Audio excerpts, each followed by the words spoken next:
欢迎来到新兴消息频道，请订阅频道，所以大家不要错过当天最热门的新闻。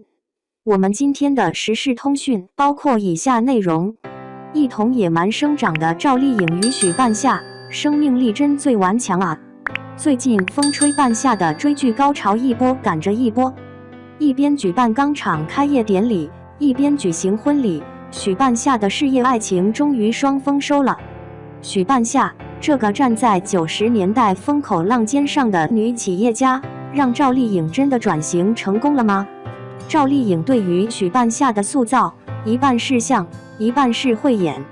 许半夏的母亲因为难产去世，父亲给她取名半夏，因为生半夏有毒，记恨她生来带毒克死亲妈。后来父亲再度娶妻生女，只把她当成取款机。他虽和父亲不懈争执，却又对和平相处无能为力，连借钱都是拿房产证是我的名字这种话相要挟。许半夏一毕业就结婚，只为给自己一点依靠，却没想到这场婚姻以捉奸在床收场。面对背叛，许半夏亲自上手，咔咔一顿暴揍，丝毫不留情面。亲情寡淡，婚姻不顺，注定许半夏的身上少不了悲情的色彩。父亲和丈夫都靠不住，索性她就痛痛快快地为自己活。许半夏一头扎进男人堆里，在那个年代，一个女人做废钢生意谈何容易？原著的副标题叫《一位女奸商的混斗史》。许半夏的上位之路，先有欲望野心，再会老谋深算，最后才埋头苦干。他想在大老板们面前刷个脸熟，所以投其所好，挨个送礼，脸上洋溢着热情的职业假笑。大佬赵磊出场，别人还在面面相觑，他眼珠子滴溜一转，拿着酒杯就冲上去直接抢人，带点机灵，甚至有点狡猾，是对这个女人的第一印象。赵丽颖找到了许半夏早期那种在大哥手底下讨活干的左右逢源，八面玲珑的感觉。但许半夏不是一个任人拿捏的种，他不甘心只干碎活，想干大事儿。为去国外做生意，他豁出去身家性命，关系不怎么样的父亲，人均几百个心眼的合作伙伴，都挨个去借钱。他和赵磊谈条件时，满脸的精明算计，让见过不少大场面的赵总都有点难以置信。拼尽全力，代表着许半夏的野心勃勃。你越觉得我在过家，我越要做成给你看。然而没想到孤注一掷，到头来却是一场骗局。但他就是明着那股不轻易认输的劲儿，坚决不撤退，留在国外一边抓骗子一边找生意。决定了的事情几头牛都拉不回来，许半夏这个人倔强得很。所以许半夏等到了天大的好运气砸到他头上，拉着几船废钢风光光的回国。他的表情从难以置信到热泪盈眶。尽管这里看起来像是开了金手指，专门给女主的光环，不太现实。尔虞我诈的生意场到处都是老油条式的对手，许半夏面对别人的小动作也不心慈手软，你伤我100，我全数奉还。当戳破生意伙伴的虚伪时，那种看好戏的得意中又透露着不屑的笑也拿捏的有几分。赵丽颖在一群老戏骨中间没有太露怯，融入的还算自然。赵丽颖让许半夏从一个书本里的名字，慢慢拥有了一张不服输的脸和满身的狼性，变得真实立体。在打拼路上，许半夏自然也少不了情感的羁绊。许半夏和陈宇宙同萧齐是铁三角一样的创业伙伴，他们之间的情感很难用简单的伙伴或亲人去定义。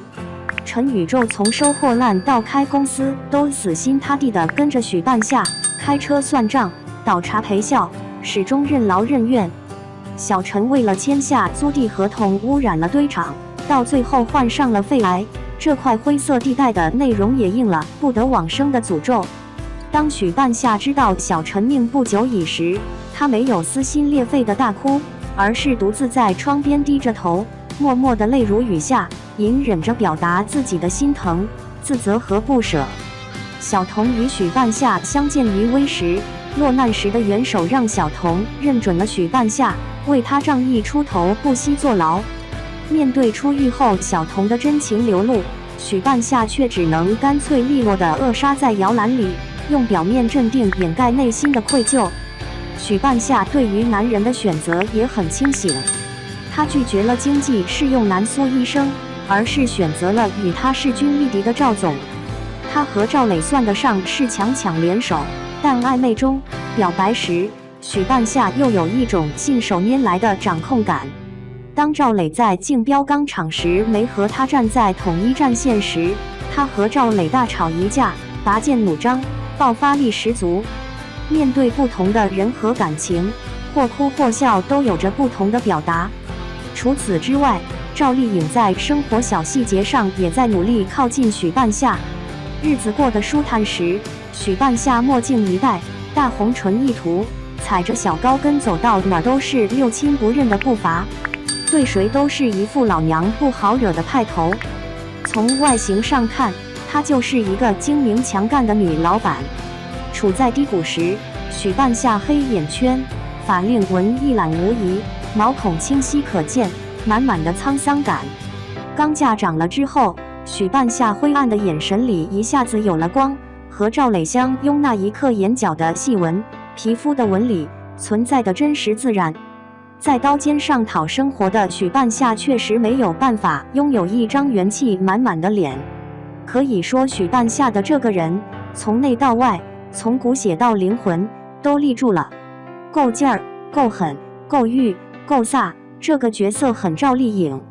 风吹半夏的导演脑子里最合适的女主人选就是赵丽颖，而从风风雨雨中走到现在，她的心境和状态也足够 hold 住许半夏复杂的人设。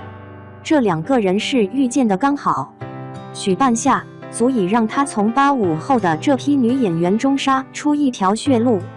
尤其是当同龄人还在都市爱情剧和古偶剧里打转，演技、状态和选剧本的眼光依旧遭人诟病的时候，赵丽颖的角色是和她一起成长起来的，对于自己的规划，她一直是清醒的。赵丽颖初出茅庐时，很懂得审视自身的优势，她长着一张圆圆的脸蛋，大大的眼睛，不是传统意义里的大美女，是难得的不惹人讨厌的傻白甜。聪慧的晴儿，勇敢的陆贞，爱吃的薛珊珊，可爱的花千骨，让赵丽颖成了顶级甜妹的代名词。那个时期的她，像是向阳而生的向日葵，熬过苦寒之后明媚的绽放。太过于单纯活泼，朝气蓬勃，自然是饰演不出许半夏这种游走在黑白两面的复杂人设。之后赵丽颖逐渐成熟，小白花的角色越来越少，而是披荆斩棘，不断寻求突破。所以大家看到了楚乔和明兰这样的角色，人物有清晰的成长线和价值观。历经婚姻和家庭的历练，赵丽颖后来的角色中多了温柔，也多了城府。